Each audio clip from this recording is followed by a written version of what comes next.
तो चलिए दोस्तों, आज फिजिक्स की दुनिया में एक मज़ेदार सफ़र पर निकलते हैं। देखते हैं काइनेमैटिक्स यानी गति के विज्ञान में आपकी पकड़ कैसी है। तैयार हैं इस चैलेंज के लिए? अच्छा, तो सवाल यह है कि मोशन की फिजिक्स को हम असल में कितना समझते हैं। ये सिर्फ एक विश्लेषण नहीं, बल्कि एक तरह का पॉप क्विज है। चलिए देखते हैं कि मोशन को लेकर हमारे फंडे कितने क्लियर हैं। तो पहला राउंड शुरू करते हैं एकदम बेसिक्स से। हम बात करेंगे गति, दूरी और विस्थापन की। मतलब ये वो फाउंडेशनल कॉन्सेप्ट्स हैं जिन पर आगे की सारी इमारत टिकी है।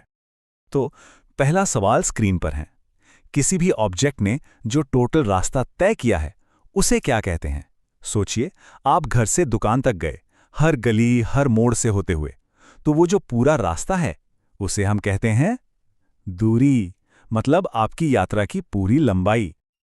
ये एक क्लासिक सवाल है। मान लीजिए एक एथलीट एक सर्कुलर ट्रैक पर दौड़ रहा है।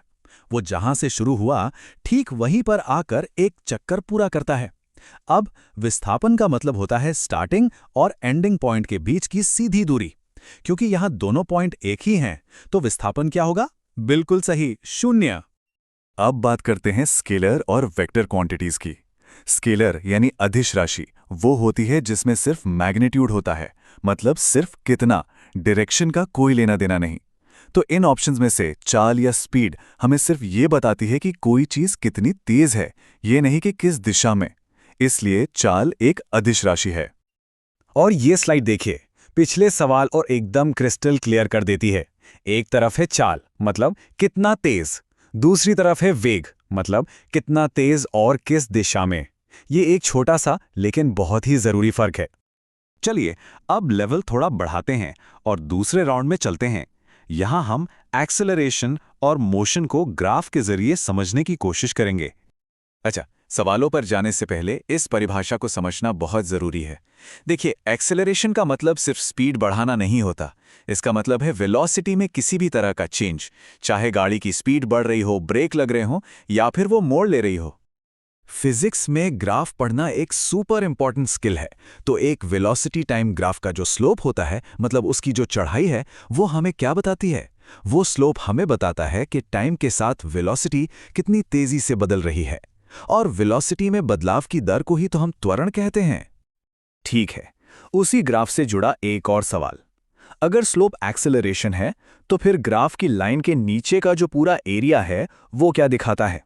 वो एरिया हमें बताता है कि ऑब्जेक्ट अपनी शुरुआती जगह से कुल कितना खिसक गया है, यानी वो विस्थापन को दिखाता है। अब ये स्लाइड तो समझो एक तरह की चीट शीट है। ये पिछले 2 सवालों की सारी जानकारी को एक साफ सुथरे टेबल में समेट देती है। मोशन ग्राफ को समझने के लिए ये एक बेहतरीन रेफरेंस है। ये सवाल हमारी समझ को परखता है। अगर एक कार स्थिर वेग मतलब कांस्टेंट वेलोसिटी से चल रही है, तो इसका मतलब क्या हुआ? इसका मतलब है कि ना तो उसकी स्पीड बदल रही है और ना ही उसकी डायरेक्शन। और जब वेलोसिटी में कोई चेंज ही नहीं है, तो एक्सेलरेशन क्या होगा? जाहिर है, 0 त्वरण। और अब grand finale, round 3, physics brain teasers. यहां हम अब तक सीखे गए कॉन्सेप्ट्स को असली प्रॉब्लम्स को सॉल्व करने में लगाएंगे। तो थोड़ा और ध्यान से। ये एक क्लासिक प्रॉब्लम है। सोचिए, एक इंसान पहले 4 किलोमीटर ईस्ट गया और फिर वहां से 3 किलोमीटर नॉर्थ। अब उसने टोटल डिस्टेंस तो 7 किलोमीटर चला, पर सवाल डिस्प्लेसमेंट का है।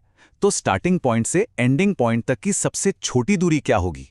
तो देखिए, डिस्प्लेसमेंट हमेशा स्टार्टिंग और एंडिंग पॉइंट के बीच की एक सीधी लाइन होती है। और यहाँ ये एक राइट एंगल ट्राइंगल का हाइपोटेन्यूस बन गया है ना? तो बस पाइथागोरस थ्योरम लगाइए। 4 का स्क्वायर प्लस 3 का स्क्वायर मतलब 16 प्लस 9 जो हुआ 25, और 25 का स्क्वायर रूट होता है 5। तो सही जवाब है 5 किलोमीटर। ओके, अब थोड़ी सी कैलकुलेशन करनी पड़ेगी। हमें मोशन की एक इक्वेशन का इस्तेमाल करना होगा। हमें दिया गया है कि शुरुआती वेलोसिटी 0 है, एक्सेलरेशन 4 है और टाइम 5 सेकंड है। और सही जवाब है 50 मीटर। जिन लोगों का ये जवाब आया, बहुत बढ़िया। तो ये वो फॉर्मूला है जिसका हमने इस्तेमाल किया, S = ut + ½ at स्क्वायर। क्योंकि ऑब्जेक्ट रेस्ट से शुरू हुआ था, तो उसकी इनिशियल वेलोसिटी u 0 थी। इसलिए इक्वेशन का पहला हिस्सा ut भी 0 हो गया। तो हमारे पास बचा S = ½ at स्क्वायर। अब वैल्यूज डालते हैं। s बराबर आधा गुणा 4 गुणा 5 का स्क्वायर जो कि 25 है। तो ये हुआ 1/2 गुणा 100 यानी 50 मीटर। अब ये सवाल थोड़ा ट्रिकी है, तो जरा ध्यान से सोचिएगा। एक चीज है जो एक सर्कल में कांस्टेंट स्पीड से घूम रही है, उसकी वेलोसिटी का क्या होगा? देखिए, स्पीड तो कांस्टेंट है, पर याद है ना, वेलोसिटी में डायरेक्शन भी होती है, और क्योंकि वो चीज लगातार मुड़ रही है, उसकी डायरेक्शन हर पल बदल रही है। इसका मतलब उसकी वेलोसिटी भी लगातार बदल रही है। तो इस पूरे चैलेंज के बाद चलिए 1 मिनट रुककर फटाफट से रीकैप करते हैं कि हमने आज क्या-क्या सीखा।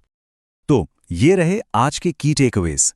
पहली बात, दूरी और विस्थापन दो अलग-अलग चीजें हैं। दूसरी, वेग और चाल में दिशा का फर्क होता है।